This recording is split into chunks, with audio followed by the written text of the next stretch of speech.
Welcome back everyone to another review of New Blood's newest Brain Baby. At this point I feel like I'm compelled to play whatever New Blood game keeps coming out. Like, seriously, they just keep releasing hit after hit after hit. It's great. It's wonderful, actually.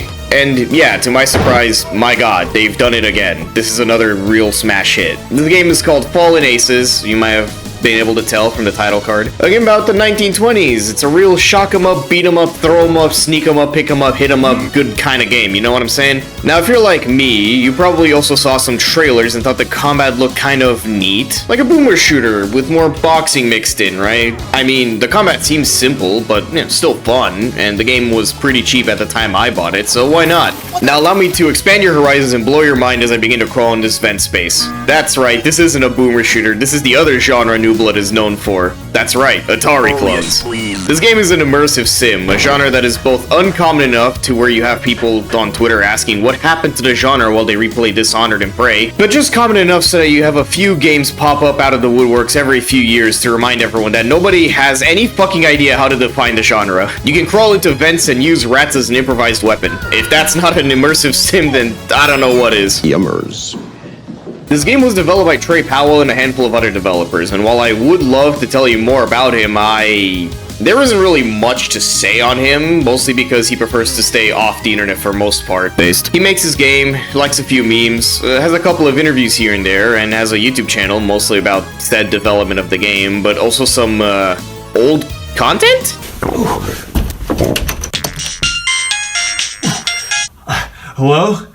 So, I forgot to mention, whatever you do not use that toilet, I may have destroyed it. Lovely. Also, who could forget the lovable Jason Bond, who I almost didn't mention, but basically did all of the art for the game, and hey, look, he also did Doom maps, which makes a whole lot of sense now. But yeah, like I said, this game is an immersive sim with a pretty standard, very fun boxing system, neatly folded in for good measure. You can punch, heavy punch, dodge, block, and parry attacks.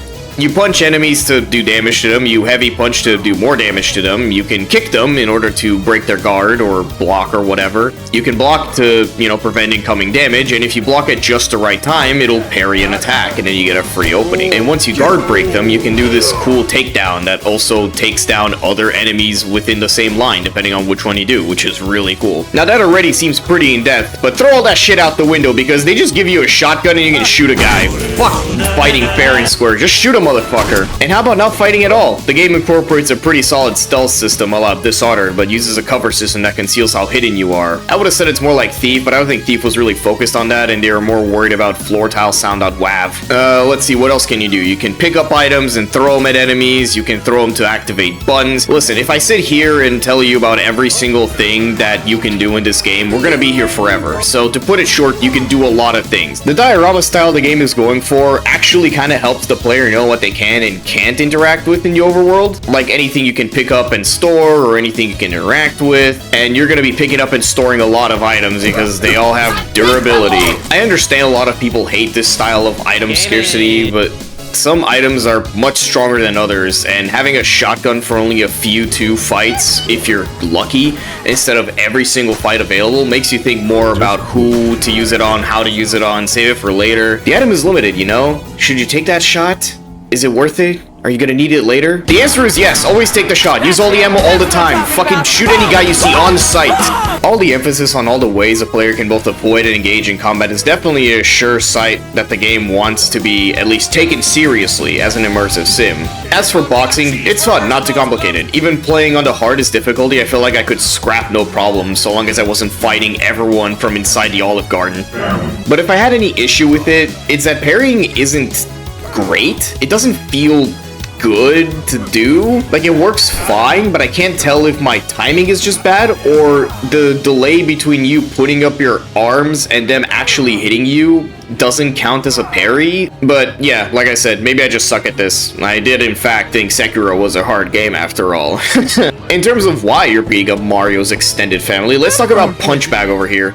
As you may have guessed, you're playing the world's worst private investigator, but also the world's greatest boxer too, so it kind of evens out and you just become a regular guy. Like if Dick Gumshoe got a solo game and there wasn't an Edgeworth there to stop him. You were tasked to solve a really tough case by this really rich guy, and that's really all I'm gonna give you for now. The story gets more and more complicated, as more old friends like Glassjaw coming out of the woodwork, new allies named Nightwave, and... hey there. You start to learn more about the Aces. No, you ignoramus. This here issue is a classic.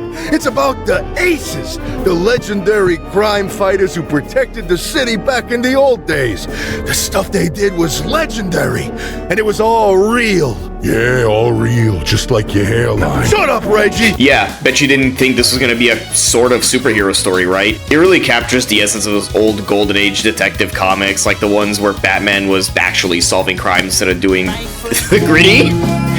Or even Tracy comics. Why did you censor? I've said much worse things than why have you not censored those? Well, there's only one act in the game that does a great job of building up the mystery, still making the player ask themselves, what is going on, really? It feels like Nightwave and Glassjaw are still hiding so much, and hell, you haven't even talked to Delia yet, after rescuing her from the last mission. But it really seems like everything is going up aces, you know what I mean?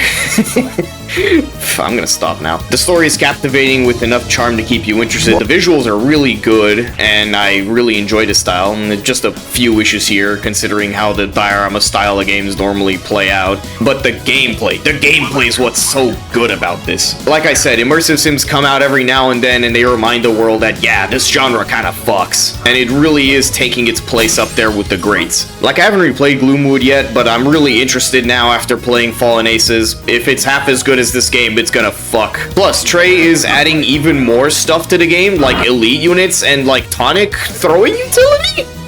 Like, I don't really know a lot. It's insane that he's trying to add even more shit when the game already feels so finished. I really don't have a lot of concerns other than I hope they clean up some of the art style kinks here and there. Otherwise, I feel like this game is in good hands, and the best I can do is spread word about how fucking sick it is and that it's a new certified classic. So, is Fallen Aces good? Well, if you like bean shooter play, fixin' buckets, boppin' goons, beluga sharks, some Tin Pan Alley classics, a new immersive sim to really sink your teeth into and you can stomach a little bit of diorama visual jank here and there, then, like, yeah, absolutely, please, try this game. And, you know, if none of that works for you, I don't know, Johnny Metrograno's in it? Is that, like, doing anything for you?